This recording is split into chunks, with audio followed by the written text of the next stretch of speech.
Okay, so this would be, so we are continuing to solve this chapter 1 on matrices from Artin's book. Okay, and in the edition that I have, this is problem number 1.8. And it's very straightforward question. So um, yeah, use block multiplication.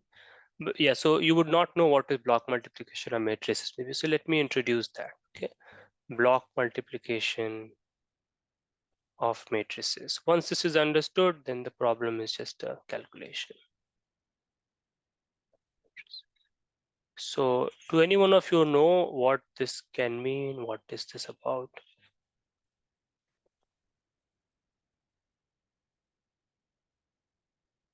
You are not aware. Nagesh, you have any idea what this is? Have you read about this?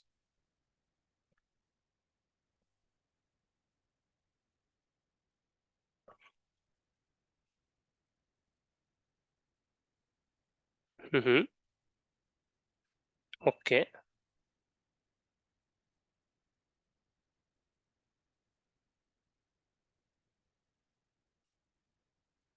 Okay, as elements, right. So first of all, what is a block, right? So a block would just be a sub-array. Okay, so the word block I'm not formally defining. Block would just be a sub-array, and we would obviously want, consecutive rows and columns to make up a block. We don't want to permute the rows and columns and uh, do such things. Okay, so then a block is understood. So for example, this block, so let us say, let's do start with square matrices. Okay, let us say that this is a 10 by 10 matrix. Okay, block matrix block matrices are so useful that I cannot emphasize. Okay, so yeah, anyways, so let us say it's a 10 by 10 matrix, and let's say that you divided this and okay, let's take the simplest possible case. Okay, let's say this is 5 by 5 and the other one is also 5 by 5. So obviously, once you make that one 5 by 5, there is not much choice, right? Everything is 5 by 5. Okay, so maybe, anyways. So Aryan, is this concept of block okay? All right. Okay. Yes, exactly. So those are the, yeah. And then as Nagesh is saying that now if there is if we have another matrix and if we have a similar partition of that matrix into blocks, then we will carry out matrix multiplication by thinking of the blocks as the elements. Right. Obviously, it's a rule that we just say. Now whether it's correct or not, that will need a proof. Right, whether that will give you the correct answer, because there is already a rule for matrix multiplication, right? So that one has to know, that one has to check. But let's say that this is the case. So now we have a prime. This is not a very good notation, but so let's say the size here is also same, all 5 by 5. Then, then the claim here is that the product of these two matrices is as you would expect, that it is A prime plus uh, CD prime, right? And so on. So can you prove that this is correct? That's the first thing. Otherwise, there is no point, right?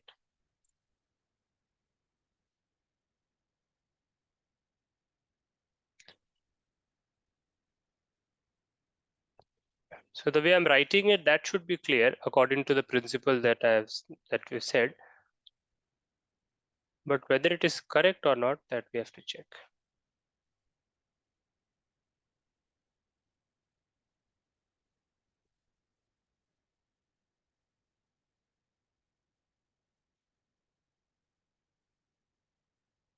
But manually you can prove it. So what would that mean?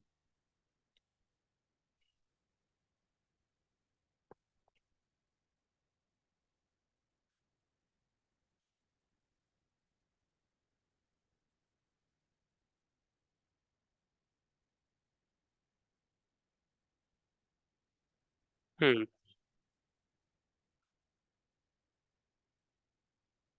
Mhm. So try explaining it, let's say, in this 10 by 10 case. So basically you want an explanation for what is happening in the small cases. Once you have an explanation, then that explanation will work in the general case. If you have a good enough explanation, a general enough.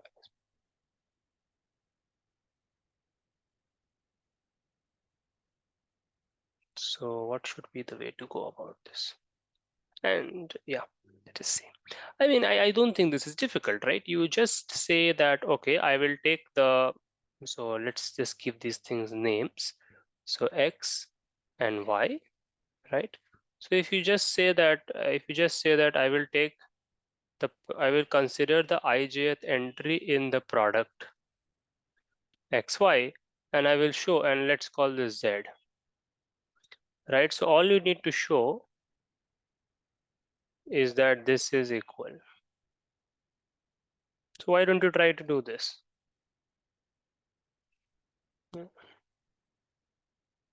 Nagesh, is this fine? This is what we want to show, right? So we have two potential matrices. One is the one that comes from the traditional multiplication, and one is the one that comes from this nice guess that this is how it should be. You want to show they are same, so the most maybe boring but straightforward way is to just show that their ijth entries are same.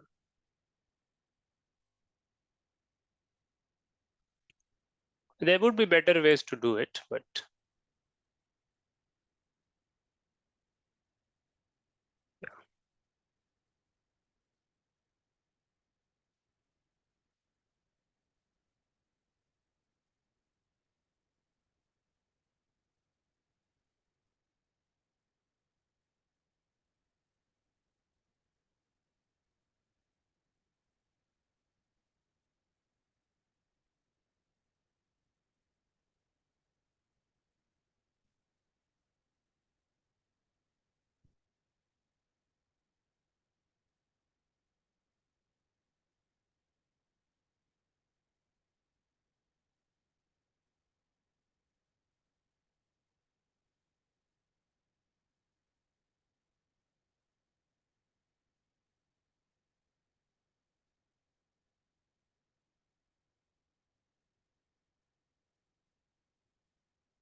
so is it done?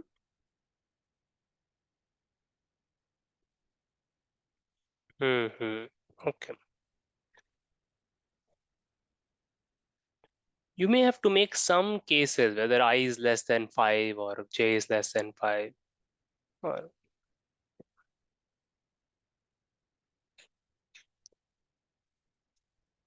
yes, and let's just show that case. Okay, first. Okay, so I is less than 5 and j is or less than equal to 5. Okay. Hmm. Okay.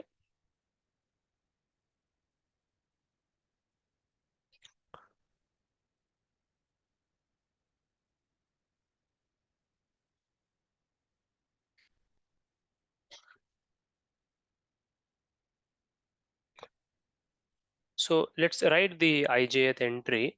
So what is it? So x, what is xy ij? So this thing here would just be summation x I k y k j, where k goes from 1 to 10.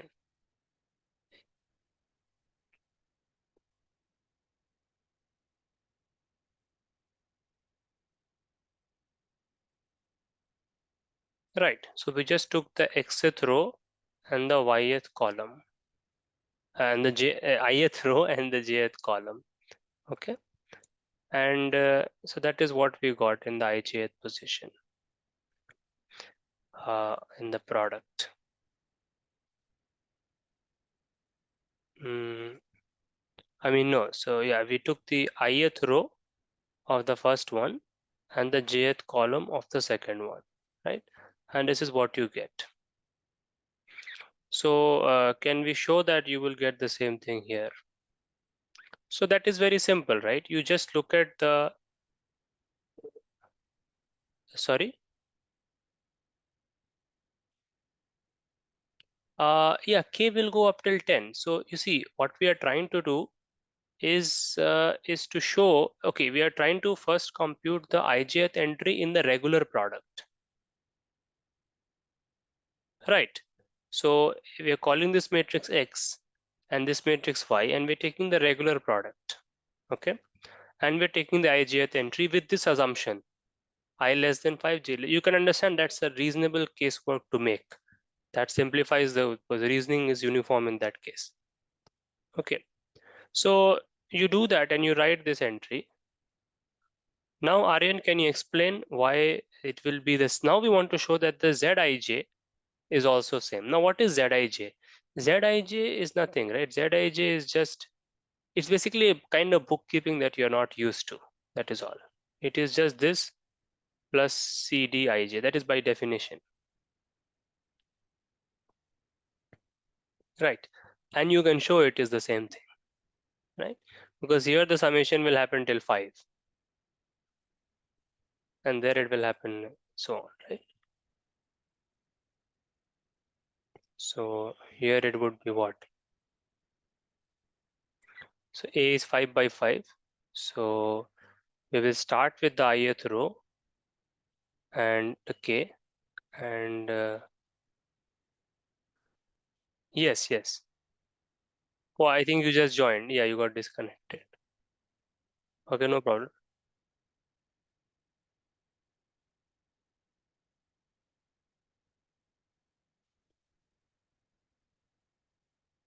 In the normal product. So that is of course clear, right? Now you can see that because we have this condition, it becomes easy to see that in Zij also it will be the same. But what do I mean by easy here? Well, in Zij, the ijth entry will be here. And so that is the ijth entry of A prime plus the ijth entry of CD prime, right? That's just by definition. And then you see ijth entry in A prime is this thing, where here can you tell me where k runs from?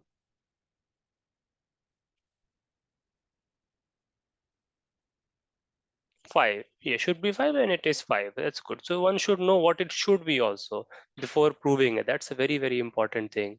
Okay. Yeah. And then in this case, you can see that it goes from 5 to 10.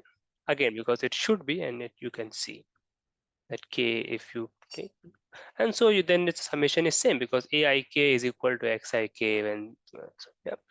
So it is correct. So it is not just intuitively correct, but it is correct. Okay. And yeah.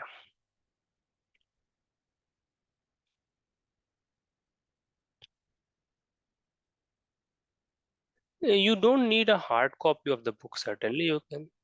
Yes, yes, you should download the book definitely, because here are these are the problems that we are doing, and just show you the book.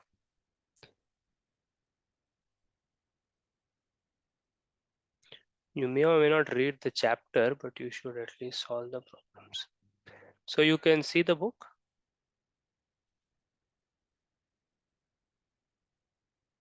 Uh, oh, no, no, no, no. Can you see my screen right now? Haha, exercises, basic operations. Yeah. So this is the thing. And so the book is just this. It's called Algebra, as simple as that. And Michael Artin. And there is an Indian edition of this, so it's very cheap to buy also. But we will just do the first chapter and not that also, not the whole of it. Because some problems require some topology and some, they do require some metric spaces and so on. So that we will not do that. Okay. But other than that, we will do. And you will see that it will give you a very, it will make matrices seem much more natural if you solve these problems. Okay. Yeah. Solving 10 problems from here is probably equivalent to solving like 100 of JE type questions. Different, yeah, you can understand that. So okay, so let's move forward. Yeah, but I am not done with this block matrix thing. There is so we understand this very basic thing about block matrices, but block matrices don't always work. Okay, this they don't always work. What do I mean? So for example, so what do I mean by they don't always work? They will certainly not work if the sizes are not compatible. Won't work, right? So they will not always work certainly. So for example, let us see. Let us take a concrete case. I have also not thought about these things very properly, but yeah,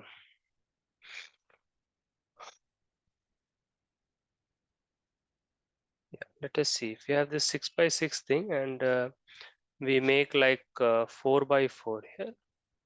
So this is, I'm just now just writing the size, not giving any names. So then obviously this is 4 by 2 and this is 2 by 4. Okay. Now if I take a matrix of the same type, then are these two compatible?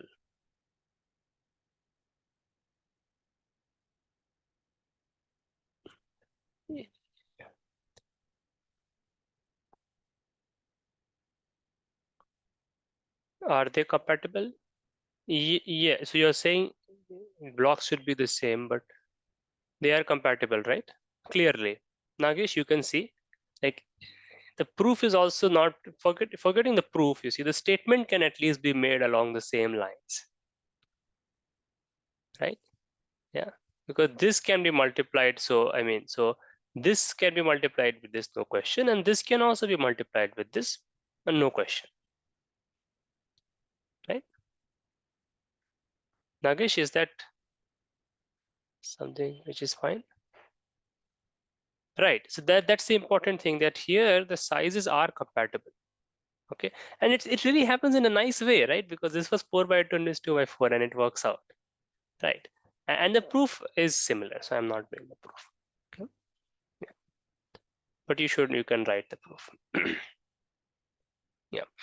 Well, what happens uh, with these block matrices, and conceptually what happens is that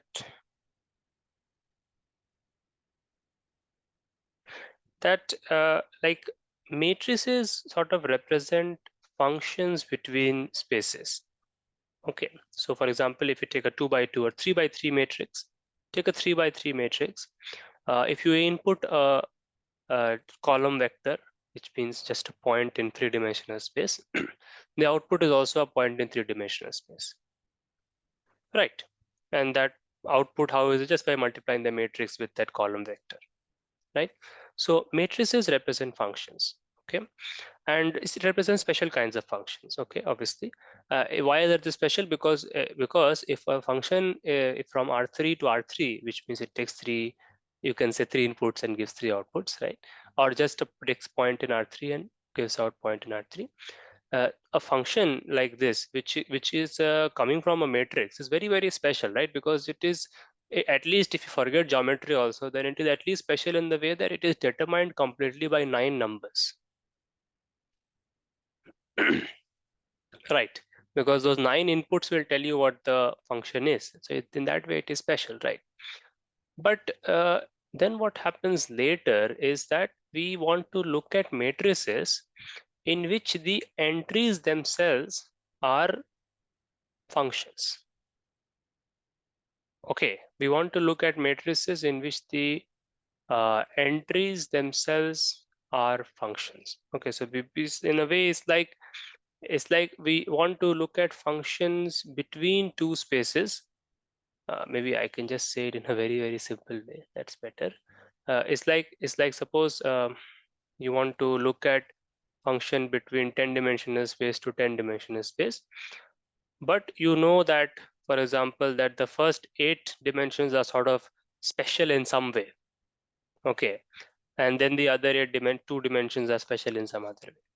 And then you want functions which sort of, you want to understand that function in terms of some smaller functions. They go from here to here and you break up of that function.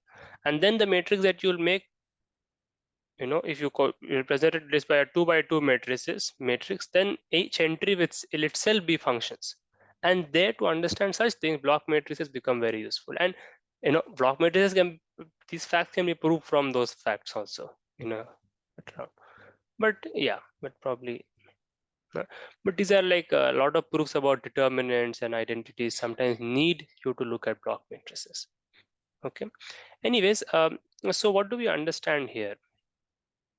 Let us see. So if we can generalize this further, so let's try to completely answer the question of compatibility. Okay. So let us say that this is m by m, and let us say that I start with m1 cross n1, right? Then and I will take both to be of same kind. Okay, at least that much casework we should keep. So then it becomes n minus n1. So tell me if it's compatible or not. It's just a combinatorial check.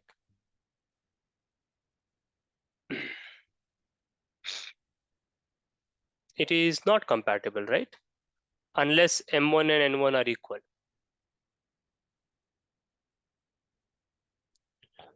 Yeah. So the very first thing it breaks, right? If you want to multiply this and this, I mean, because if you're going to state a block matrix thing, then the foreseeable thing that we can see, like in a simple way, is that you'll be doing it in the obvious way. And there you need n1 to be equal to m1, right? And so basically uh, yeah, I mean, if we stick to breaking things in the same way, then you would need it to be a square. And that case we have already seen is compatible, so we don't even have to think, right? So you see, there is a lot of simple mathematics, simple but not done mathematics waiting to be done. It's like that. So the square case is quite easy. What happens if it's not square? Let's say this, and let's say we are breaking, we have a uniform principle, we have a uniform partition, meaning we are going to break both the matrices in the same under the same with the same partition. Then obviously square is needed, that we have already seen, but is it enough?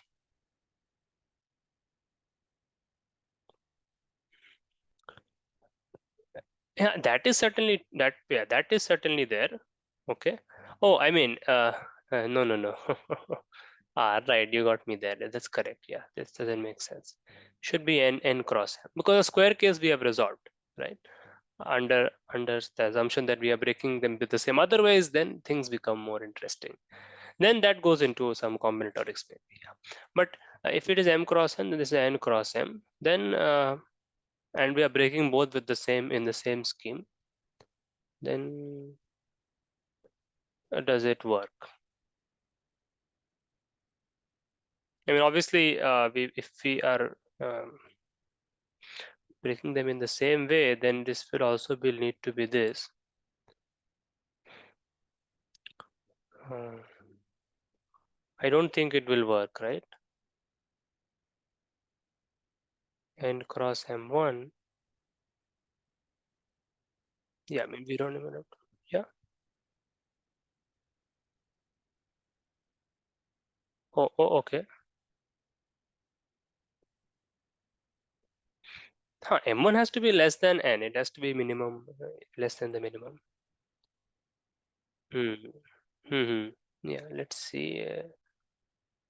Uh, okay, so this one would be what? M minus M1 cross M minus M1.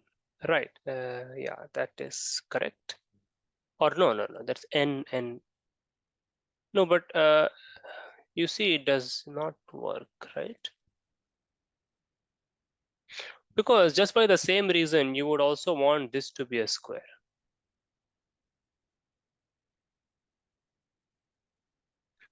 By the same reason, but obviously when you go to state also you realize. Yeah, so basically the block matrix rule that we have stated, that so far only works for square matrices. Okay.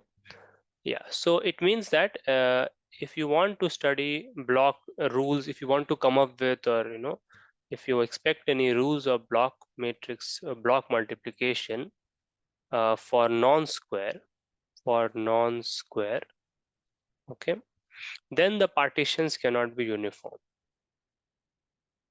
right? Otherwise you don't get anything actually, right?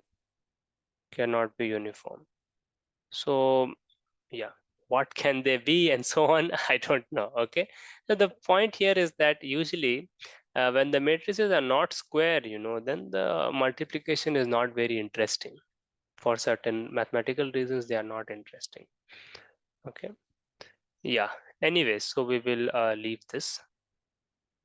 Let's leave this topic, then you can read this more on Wikipedia, I think, but yeah, it's not there in that book.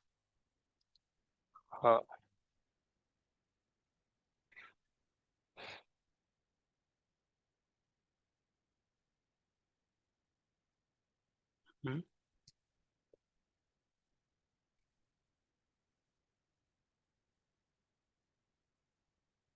Yeah,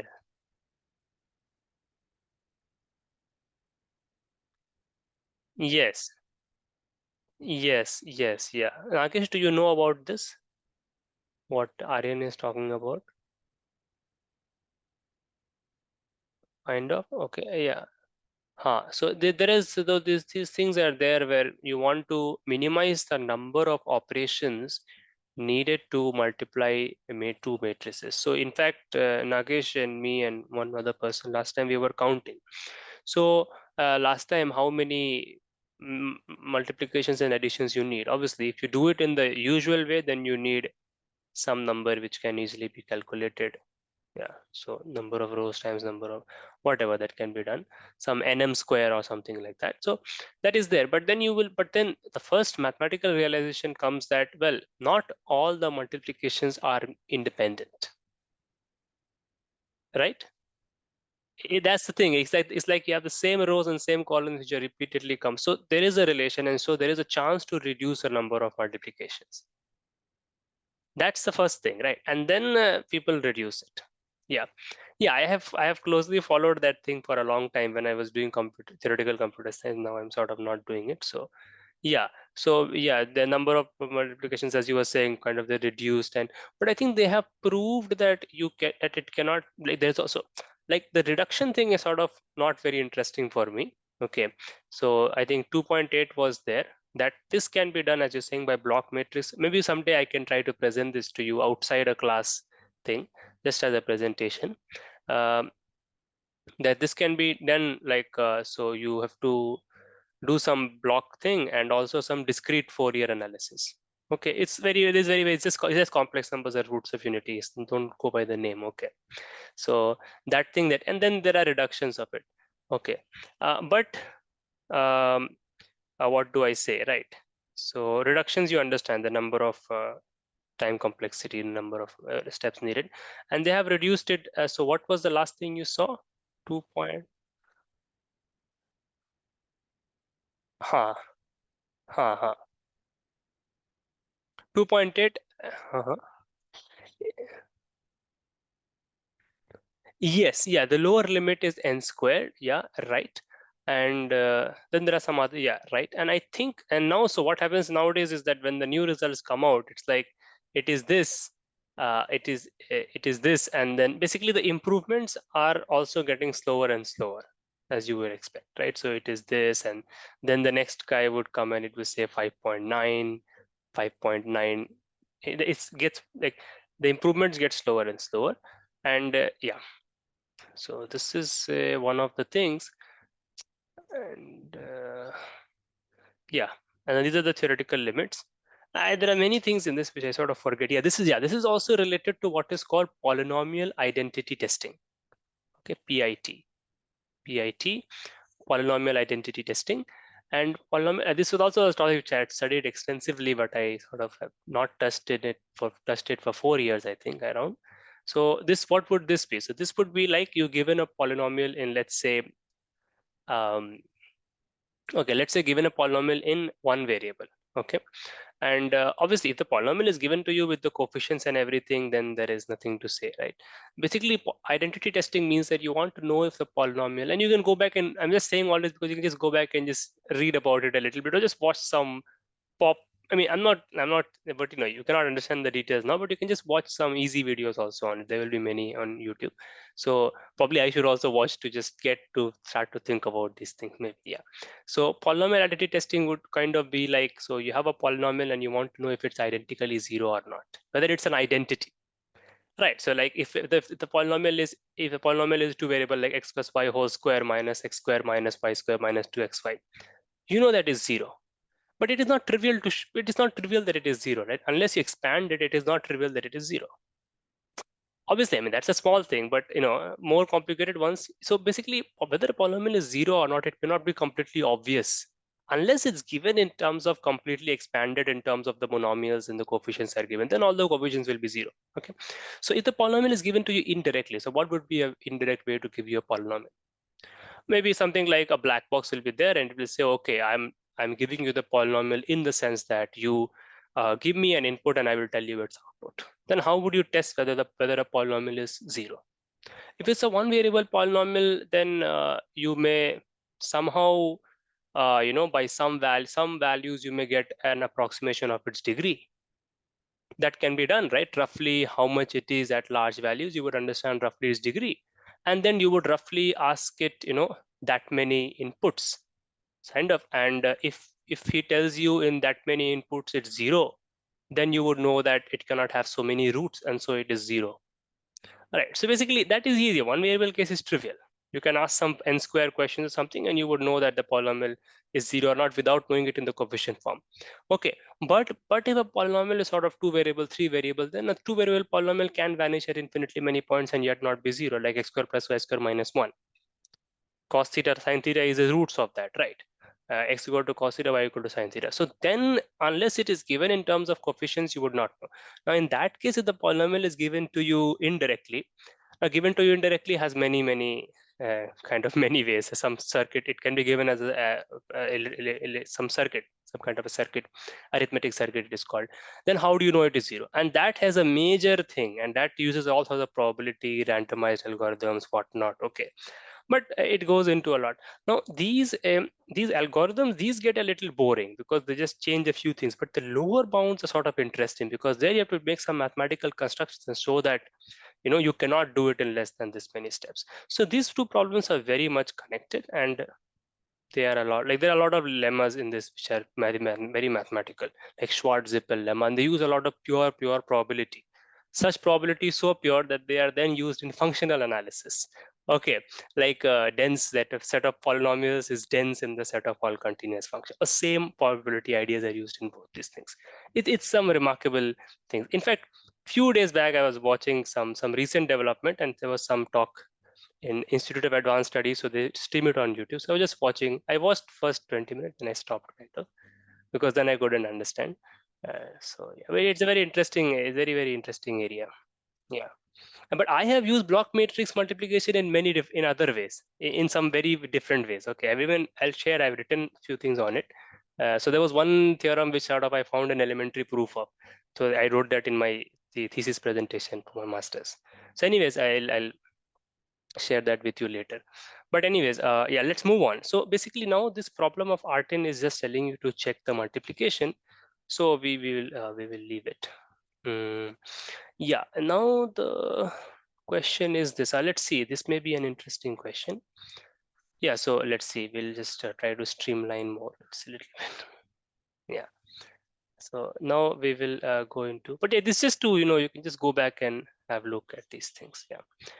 Um, the question is very strange in a way. Is given A and B are square matrices, A and B are square. Okay. Yeah, it will be implicit. It will be implicit from the question that it should be same order. This equals to this. When is this true? So obviously this is not always true. And when something like in matrix is not always true, it means that it's mostly not true. So if you just give some arbitrary example, most this will not be true. But when is it true? That's the question.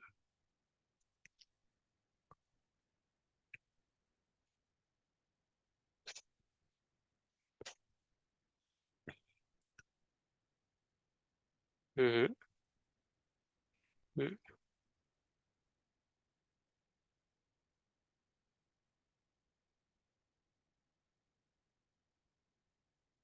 Yeah, yeah, right. So yeah, you just want this in the end, right? Yeah, and obviously you are coming at it from the calculations, but you see the point is that you have one when you prove these things in school, very, very basic elementary school, but then later on when you look at these things repeatedly, one thing you start to know automatically is that the reason why this is true is because x times y is y times x. Right. I mean, that is the only reason why this is true. There's nothing else is needed, right? And so this is commutativity. That's all. This is true in any commutative place. Wherever there is some sense of commutativity, this lemma will be true. And similarly, binomial theorem, right? Anywhere where you have commutativity, binomial theorem will be true. And if you don't have commutativity, it will not be true. Yeah, yeah, right. So those are very important things that binomial theorem's trueness can imply commutativity also. But anyways, um, when this happens, so this is all. And when this happens is maybe again a very, very important question, but yeah, we will not go into it. Okay, so this was rather trivial. Let's see. Wait, no. So I will go into something more interesting. I'll go into this 1.13. Okay, so yeah. So now we are looking at a square matrix which is nilpotent. Okay, so 1.13. Here we are looking at this nilpotent square matrix. So again, nilpotent, I would not need to say much. Nilpotent just means that there exists k such that a to the k is equal to 0. Okay, some natural number k is a natural number.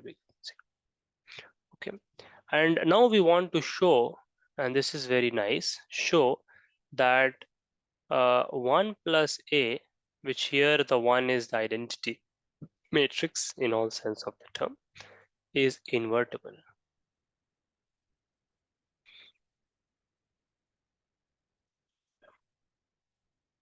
So invertible, you know the definition. So Anna, just Aryan, can you tell me the definition of an invertible matrix?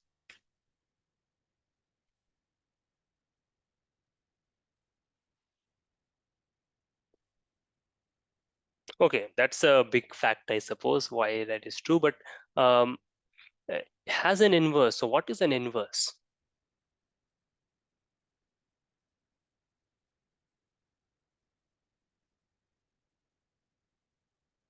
Okay, right. Yeah. Now then you try to show that this is invertible. So try this. Maybe you'll need time for this. Just try it out.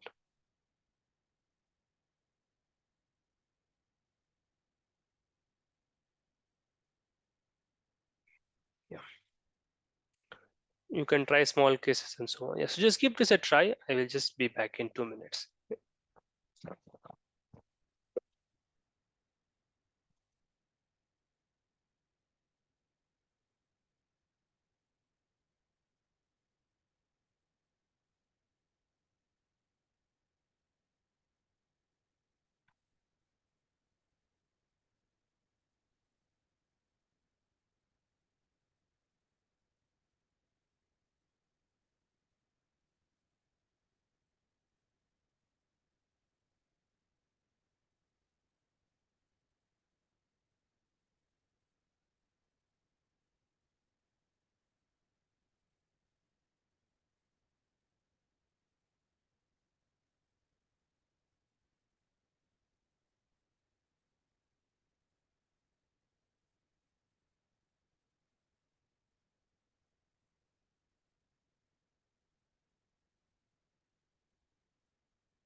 Yeah.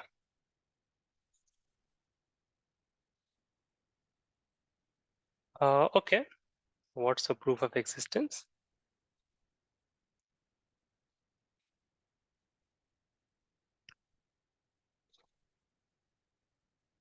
Okay. Yeah, that is fine. So determinant of A is 0. Nagesh, are you okay with this?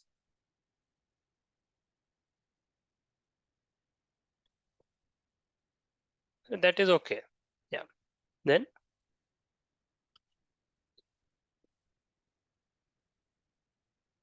hmm,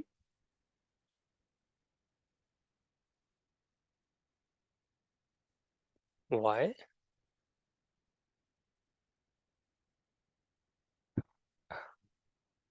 Is it not that I cannot recall such a property. Can you prove it or something? No, this is not true. This cannot be true, right?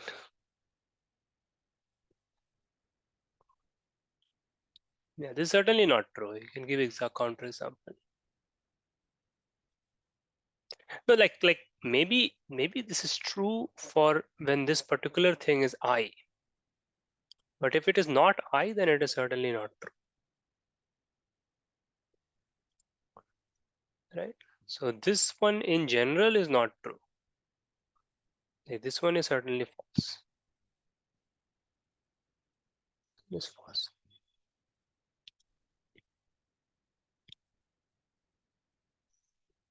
This one is, this may be true,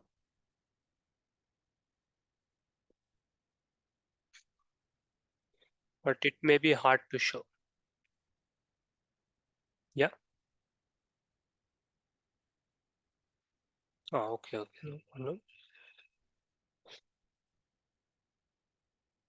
Yeah, this one, I should know if it's true or not, but unfortunately, I have sort of also forgotten. But anyways, we will not need that by any means.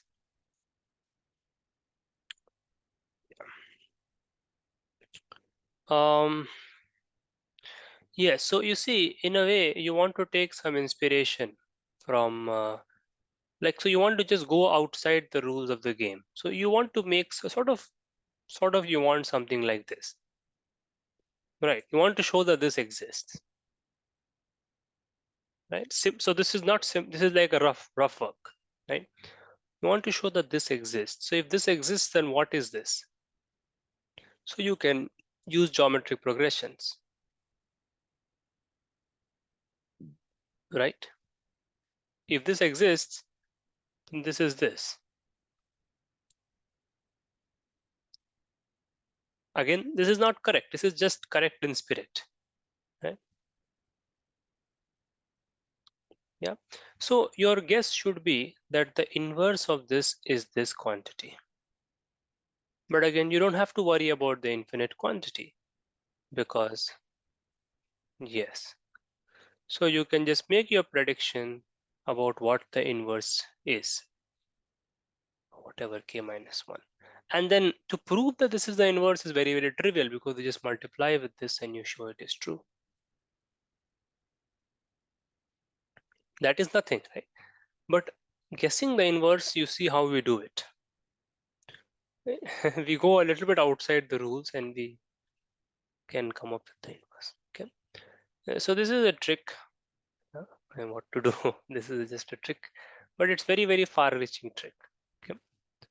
And yeah, and you see the fact that the fact that this thing is again that this kind of identity holds, that this is equal to 1 minus let's say that you go till a to the n, then the fact that this is equal to this will all this should be true for matrices because it is true for commutative things, right? But a commutes with a square and a commutes with a cube and so on. Those things always commute.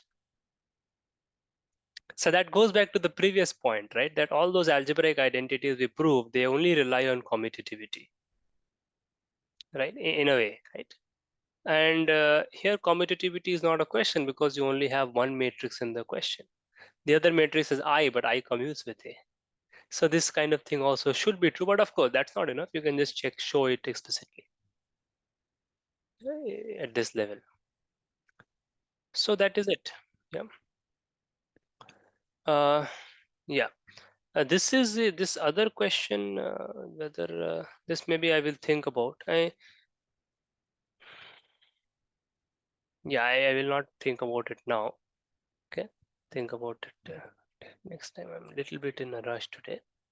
Yeah, so today I'll just end a little early. Okay, because yeah, tomorrow. So I started early. Tomorrow, very early, I have something in the morning. So tomorrow, yeah, I think I did not say this, but tomorrow I will not be taking a class